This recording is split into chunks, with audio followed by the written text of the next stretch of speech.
자, 이번 강좌는 제 챕터 8에 있는 지구단위 계획입니다. 이 지구단위 계획이라는 말 자체를 잘 좀 이해해 두시기 바랍니다. 이것은 한 문항 정도가 출제돼요. 그런데 우리가 중요한 내용이 된 것은 이걸 볼 수 있습니다. 이 지구단위 계획이라는 말은 우리가 개발을 할 때 속된 표현으로 개발을 할 때 가장 조화롭게 개발하겠다. 조화롭다는 것은 토지의 이용도도 높이고 또 경관이나 미관이나 이런 걸 증진하기 위해서 행해지는 것으로서 그 도시개발 사업을 하게 된다. 그러면 그 전부가 할 수도 있고 그중에 일부 할 수 있어요. 그러나 지구단위 계획이라는 자체는 도시군계획 수립 대상적 일부에 대해서 한다 하는 것이 가장 중요한 겁니다. 그래서 대상 일부에 대해서 하는 것이다. 이렇게 볼 수 있습니다. 그래서 여기 보면 시험 문제 가장 키포인트가 되는 게 그것이구나 알 수 있겠죠. 그래서 거기 보면 역시 뭐가 있어요? 스피드 체크에 보면 역시 17에 나타난 걸 볼 수 있겠죠. 지구단위 계획은 도시군계획 수립 대상적 어디에 대해서 일부다 하는 것을 꼭 아시면 되겠습니다. 토지 이용을 합리화하겠다. 자, 이걸 갖다가 합리화하겠다. 그 다음에 경관 미관을 갖다 증진시켜서 조화롭게 하겠다. 그럼 이게 무슨 소리냐? 여러분 이런 걸 생각해 봅시다. 택지를 개발할 때 여기가 예를 들어서 상업지역이다. 중심상업지역이라고 생각해 봅시다. 그러면 제일 먼저 해야 될 것이 기반시설을 배치해야 되겠죠. 그 다음에 가서 이쪽에 블록을 갖다 다시 로또로 나눠가지고 예를 들어서 여기가 A블록이고 B블록, C블록, D블록인데 그 중에 가장 중심가가 되는 곳이 이런 곳 아닙니까? 그 여기는 자 여기에다가 만약에 건물을 갖다가 등장하는 데 있어서 속된 표현으로 초가집이 등장하면 안 되죠. 효율적인 이용 안 되죠. 그럼 예를 들어서 빌딩이 등장했다고 생각해 봅시다. 효율적인 건 맞죠. 근데 여기에 뭐가 들어가느냐? 예를 들어서 건축 자재상 만약에 건축 자재상이 있다. 또 소위 여기다가 나이트가 있다. 소위 자 나이트란 말을 표현해서 참 그렇지만 이런 클럽이 있다 생각해 봅시다. 그러면 건축 자재상이 있다 그러면 미관상 좋을까요? 안 좋을까요? 나쁜 뜻을 받아들이지 말고 어쨌든 안 좋다고 볼 수 있겠죠. 그 다음에 또 여기 일치에 딱 들어가서 중심에 딱 보이는 게 나이트다 해가지고 그 휘황찬란한 걸 가져간다. 그러면 별로 미관상 좋을까요? 안 좋을까요? 안 좋죠. 그러니까 이렇게 건축물의 규제 등을 통해서 건물도 등장하지만 자 예를 들어서 상업지역이면 뭐는 등장할 수 있어? 자기가 원하는 만큼의 등장할 수 있지만 바로 건물의 종류 또 건폐율, 용적률, 높이 이런 걸 따로 규정해서 조화롭게 가져가자 하는 것을 지구단위 계획이라고 한다 볼 수 있습니다. 그럼 이걸 수립할 때는 거기 나왔죠. 도시의 정비, 관리 또는 보전 또 개발 등의 지구단위 계획에 대한 지정 목적 또 주거를 할지 상업을 할지 또 관광과 관련된 유통도 할지 복합적인 할 것지 하는 지구단위 계획 용도 지역의 특성 그렇죠 또 공동체 활성 방안 이런 것을 고려해서 토지 이용과 그렇죠 용도에 따른 토지 이용과 건축물에 대한 사항을 잘 조화를 그러면 토지는 누가 더 잘 알죠? 소위 봤을 때 도시계획위원회가 더 잘 알죠. 건축물은 누가 잘 알아요? 건축위원회가 더 잘 알죠. 그러니까 이때는 공동 심의한다고 했고 또 여기에 대해서 주민이 참여해야 된다는 것을 우리 어디서 배웠습니까? 도시군 관리계에서 배웠다는 걸 수 있습니다.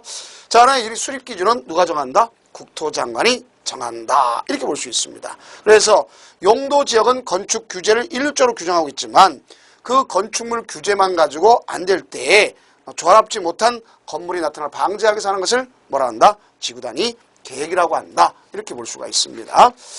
자, 그렇다면 또 스피드 체크 문제를 한번 봐야 되겠죠. 자, 그거 보니까 뭐라고 나왔습니까?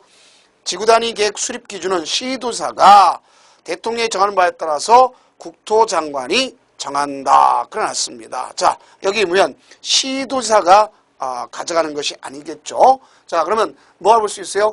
시도자 정하는 게 국토장관이 정한다 그랬죠? 자, 그래서 국토장관이 정하는 것이다. 이게 바로 25회 시험 문제라고 볼 수 있습니다. 다음, 이 지구단위 계획이 되면 그로부터 뭐가 가져가 되면 지구단위 계획 구역과 더불어서 가져가는데 뭐가 더 먼저 이루어지느냐? 여기 지구단위 계획이 수립되는 대상 지역이 먼저 이루어져야 돼요. 그럼 이 대상 지역을 뭐라 하냐 우리가 쓸 때 지구단위 계획 구역이라고 그러는 겁니다.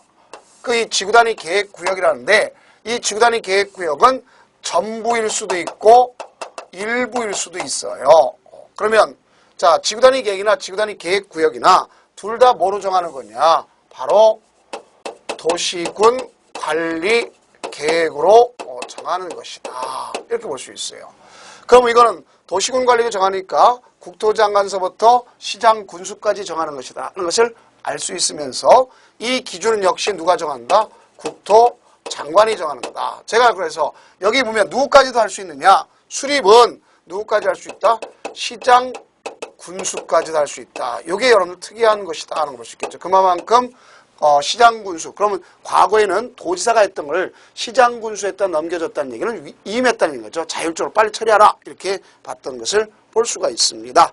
자, 그렇다면 거기 나와 있죠. 스피드 체크. 시장 또는 군수가 입원한 지구단위 계획 수립 변경에 관한 도시군 관리 계획은 누가 한다? 아, 시장 군수 또는 그러니까 우리가 쓸 때 해당 시장 군수, 시장 또는 군수가 정하는 거다, 결정하는 거다. 이렇게 보시면 되겠습니다.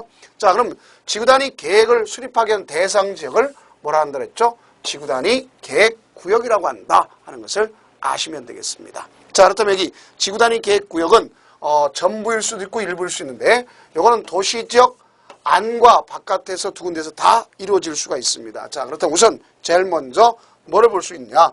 도시지역 안에서 하는 경우가 있다 이렇게 볼 수 있습니다. 그럼 우리가 이 도시지역 안에서 한다 그러면 여기는 지정할 수 있는 곳이 있겠고 또 하여야 하는 곳 이 두 가지가 있다 하는 걸 알 수 있어요. 그럼 우리가 할 수 있다는 것은 앞서 얘기했죠. 개발을 갖다 기점으로 해서 이루어지는 곳이니까 개발할 수 있는 곳이면 개발의 모티브를 갖고 있다면 할 수 있다 이렇게 되는 겁니다. 그럼 거기 있는 걸 보니까 우리가 용도 구역은 원칙적으로 개발이 아니지 않습니까? 그러면 지역, 지구 이건 될 수 있으면 구역은 안 되는 걸 알 수 있겠고요. 또 도시개발구역, 정비구역, 택지개발지구, 대주정사업지구, 산업단지 또 가장 조심할 게 있겠죠. 관광특구도 있겠지만 자, 용도 구역은 안 된다 그랬죠. 그럼 용도 구역에서 뭐가 돼야 되겠죠? 해제.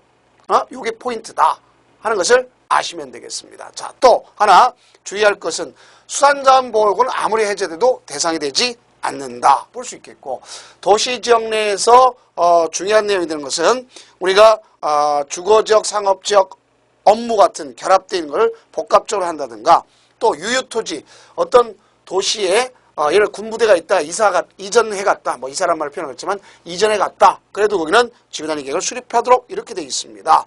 자, 그래서 이건 개발 모티브를 갖고 있으면 지정 뭐다 할 수 있다. 케네디에서 가져가면 되겠습니다. 다음은 가장 중요한 것이 의무적인 것 4가지 경우수가 그래도 여러분들 시험 문제 대비해 주는 게 가장 현명한 방법이다. 이래 볼 수 있습니다. 그러면 의무적인 것은 4가지가 바로 뭐가 있느냐? 봤을 때 정비구역, 그 다음 택지 개발지구. 자, 여기 봅시다. 정비구역과 택지개발지구를 해놨으면 요거는 개발할 수 있는 건 아닙니까? 그러니까 캔이 되는 거예요. 여기까지는. 근데 요거에 대해서 머스트가 되려면 뒤에 말이 중요한 겁니다. 자, 공사가 완료돼서 몇 년이 경과됐어요? 10년 이상이 경과됐어야 된다. 이걸 잘 알아두셔야 돼요. 그래서 공사가 완료돼서 10년 이상이 경과됐어야 된다. 이게 여기에 포인트구나 하는 것을 아시면 되겠고요. 또 두 번째는 거기에 시가화 조정구역. 시가화 조정구역은 우리가 시가화될 거지만 유보시켜 놓은 거 아닙니까? 그런데 이것이 유보시켜 놓은 걸 풀어줘야 되겠죠. 자, 뭐가 되겠어요? 해제. 또 공원에서 뭐가 돼야 되겠죠? 해제돼야 될 거예요. 그럼 해제됐으면 역시 앞에 있는 캔에 해당하는 겁니다. 그렇다면 이거는 뭐가 있으니까 규모가 30만 제곱미터 이상이 돼야 된다 하는 걸 알 수 있어요. 얼마 이상? 30만 제곱미터 이상. 이런 걸 여러분들 연상하시면 되겠고, 그 다음 녹지지역을 주거지역, 상업지역, 공업지역으로 용도를 갖다가 뭐 한다 보시면 변경하는 겁니다. 자, 뭐 한다? 용도를 변경하는 것이다. 이래 볼 수 있습니다. 그러면 이렇게 되면 뭐가 될 수 있으면 할 수 있다가 아니라 하여야 한다. 여기 뭐야? 규모가 30만 넘어가야 되는 것을 알 수가 있습니다. 그래서 이렇게 해서 시공해, 시가와 조정구역과 공원은 해제돼서 30만, 녹지지역을 주상공으로다 얼마? 30만 이렇게 된다 하는 것을 알 수 있습니다. 이것이 도시지역 안의 경우다 하는 것을 아시면 되겠고, 다음 도시지역 안뿐만 아니라 도시지역 밖의 경우도 해야 되는 경우가 있음을 알 수 있겠죠. 그래서 우리 시험 문제 볼 때 조심할 것이 도시지역 안만 되는 게 아니라 도시지역 밖의 경우도 된다. 그럼 밖의 경우는 무조건 되는 게 아니라 앞서 얘기했죠. 이미 안이나 밖이나 뭘 포인트를 갖고 있어야 돼요? 개발 포인트를 갖고 있다는 걸 머릿속에 이해를 해주시면 되겠습니다. 자, 그렇다면 도시적 밖의 경우에 개발 포인트를 갖고 있다. 그러면 어떤 경우가 대표적이느냐? 우선 관리지역이 있습니다. 넓은 의미에서. 그럼 이 관리지역은 관리지역인데 우선 계획관리지역이 있어야 돼. 계획관리지역이 적어도 50% 이상 갖고 있어야 됩니다. 거기에 따라서 생산관리지역과 보전관리지역도 들어갈 수 있어요. 그런데 여기 보면 이 보전관리지역은 말 그대로 보존을 해야 되니까 적게 들어가야 되겠죠. 그러면 규모가 크냐 작으냐에 따라 달라지겠지만 규모를 얼마를 기점으로 할 거냐? 10만 제곱미터를 기점으로 하는 것을 아시면 되겠습니다. 얼마 기점? 10만 제곱미터 기점. 이렇게 볼 수 있습니다. 자, 그래서 우리는 거기에 의미적인 것은 바로 언급이 되어 있지만 그 밑에 주석을 달아놨죠. 전체 지구단위 계획구역은 10만 제곱미터 이하인 경우는 10만 제곱미터 이하다. 그 경우가 10만 제곱미터 넘는 경우인데 이하인 경우는 적으니까 좀 더 많이 들어가도 상관없습니다. 그럴 경우는 얼마 정도? 20% 들어가도 상관없어요. 20%. 그러나 10만 제곱미터 넘었다 그러면 규모가 크잖아요. 그죠? 적게 들어가야 되겠죠? 그러면 10% 뭐가? 이 보전 관리지역이 포함된다 하는 것을 아시면 되겠습니다. 자, 이게 가장 핵심 포인트다 하는 것도 아셔야 되겠죠. 자, 그래서 그런 경우도 시험 문제 출제되고 있기 때문에 새롭게 유형으로서 나올 수 있습니다. 꼭 정리해 두세요. 자, 다음 무엇이 있냐면 이렇게 계획관리지역이면서 이렇게 가져가고 있지만 무조건 되는 게 아니라 거기에 아파트나 연립주택계획 이 연립주택계획이 포함되어 있다 그러면 규모성이 있어야 돼요. 그래서 원칙적으로 얼마를 기점으로 하면 30만을 기점으로 합니다. 30만 제곱미터 이상. 그러니까 도시적 밖의 규모는 원칙적으로 얼마? 30만 제곱미터 이상이다. 이렇게 보시면 되겠습니다. 그런데 요거에 예외가 있을 수 있어요. 어떤 예외가 있을 수 있냐면 여러분들 아파트 연립을 각각 토지 면적이 10만 제곱미터에서 합산해서 30만이어도 되는 것을 알 수가 있습니다. 그런데 여기에 그러면서 뭐가 있냐면 도로가 연접돼 있어야 되겠죠. 근데 예외적으로 10만 제곱미터 이상인 경우도 있다 하는 걸 볼 수 있어요. 얼마 이상? 10만 제곱미터 이상. 그럼 여기 이 10만 제곱미터 이상이라고 요구하는 것은 바로 무엇 때문인가 하는 걸 생각해 봐야 되겠죠. 여기에 이 난개발 여지가 없다. 그러면 어떤 경우냐면 이 안에 도로, 우리가 가장 눈이 도로와 학교죠. 누구하나 볼 수 있고 도로, 상하수도, 학교용지 기반시설이 가장 기본 틀이 되는 겁니다. 그러면 도로를 갖다가 4차로 이상 도로와 관련된 부분에 대한 것을 기점을 했다든가 예를 들어서 그건 이제 또 나중에 가서 되겠고 가장 핵심 포인트는 이겁니다. 학교. 그러면 학교가 있다 하는 볼 수 있어요. 그 안에 학교. 그럼 학교가 있다는 걸 누가 동의했습니까? 교육청이 동의했다든가 또 하나는 이제 가장 의미적인 것은 수도권 중에서 자연보전 권역. 우리가 앞서 배울 때 수도권은 세 가지 권역이 있다 그랬죠. 뭐 하냐면 과밀억제 권역, 공장과 이런 거 밀집돼서는 안 되는 곳. 그 다음에 두 번째는 성장관리 권역, 성장할 수 있는 곳. 그 다음에 자연보전 권역은 자연보전 권역이 클 필요가 없습니다. 그렇기 때문에 최저 10만 제곱미터 이상서부터 할 수 있다는 것을 기점으로 하면 되겠죠. 그래서 이런 경우가 있을 경우는 10만 제곱미터다 하는 것을 알 수 있습니다. 그럼 여러분들 보면 어떤 도로가 왜 있느냐? 거기 보면 당연히 연결된 도로가 있어야 되는 걸 원래 여기 30만이 있어야 되지만 학교도 있다. 이것이 같은 포인트를 묶은 겁니다. 자, 다음.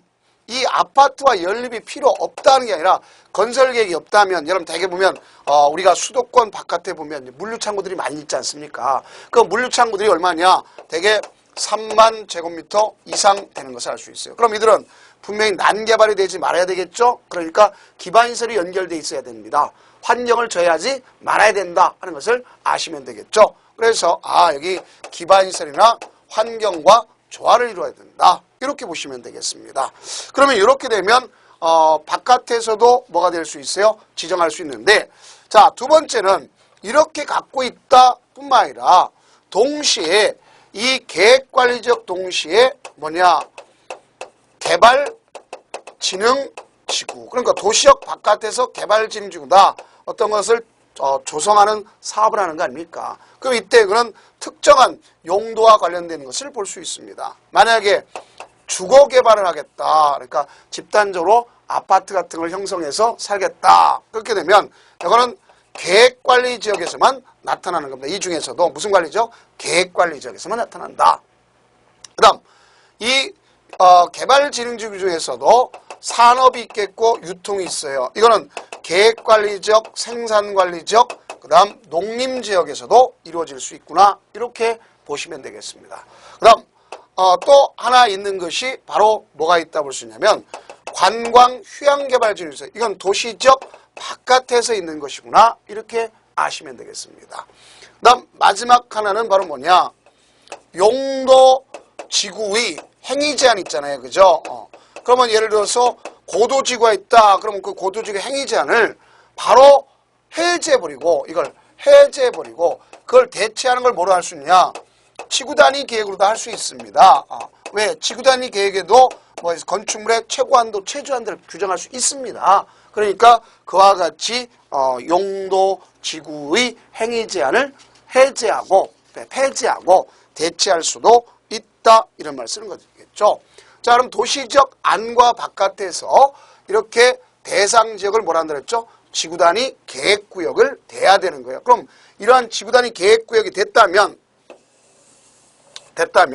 이들은 몇 년 내 가서 지구단위 계획을 수립해야 되냐? 조화로운 계획을 수립해야 되냐?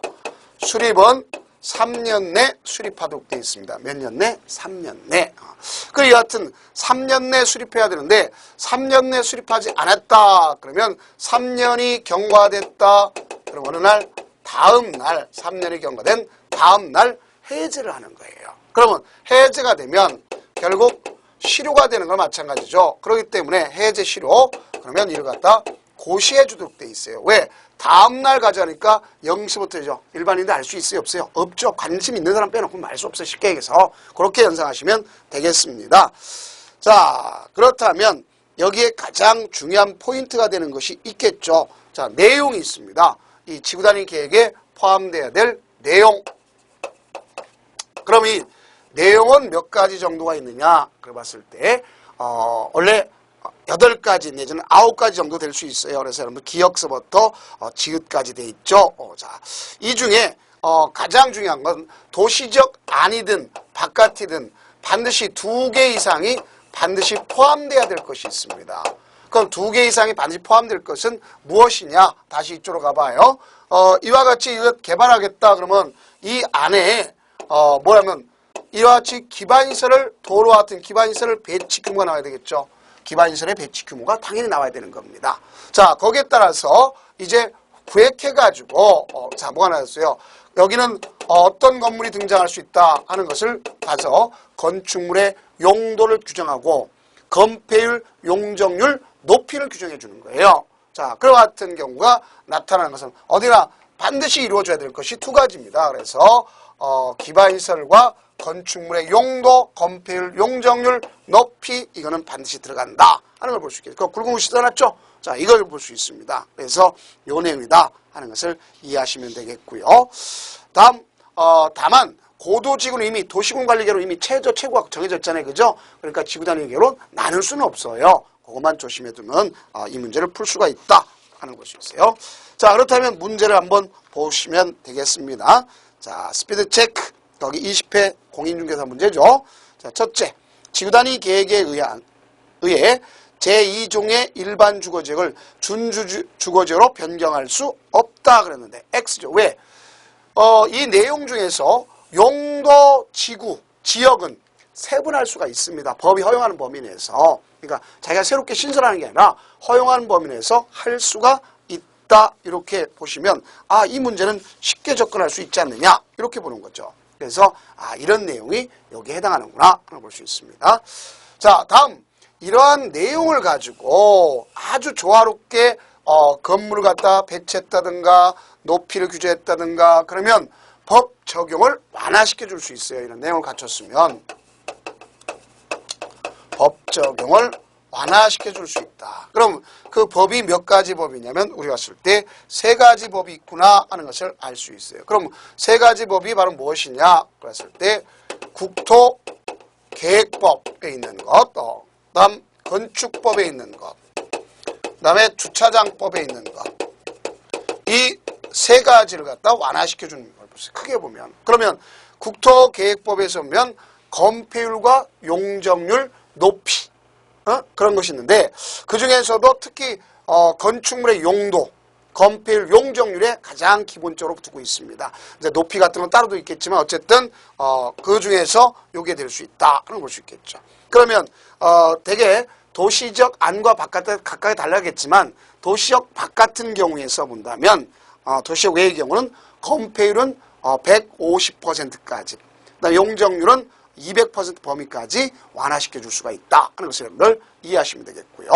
그 다음에 건축법상에는 대지안의 조경, 대지와 도로와의 관계 이런 경우라든가 또는 건축물의 높이 제한, 또 공개 공지 또는 일조 높이 제한 그런 걸 갖다 완화시켜 주는데 가장 조심할 내용이 있습니다. 해서는 안 되는 것. 자, 여기에 이렇게 도로가 있는데 이 도로에서 도시역 안은 뭐가 있습니까? 건축선이 있어요. 건축선은 도로의 안전 미관인데 이걸 갖다가 건축선에 의한 건축 제한을 위반하면 오히려 교통방해, 도로 침식까지 오면 안 될 거 아닙니까? 그렇죠?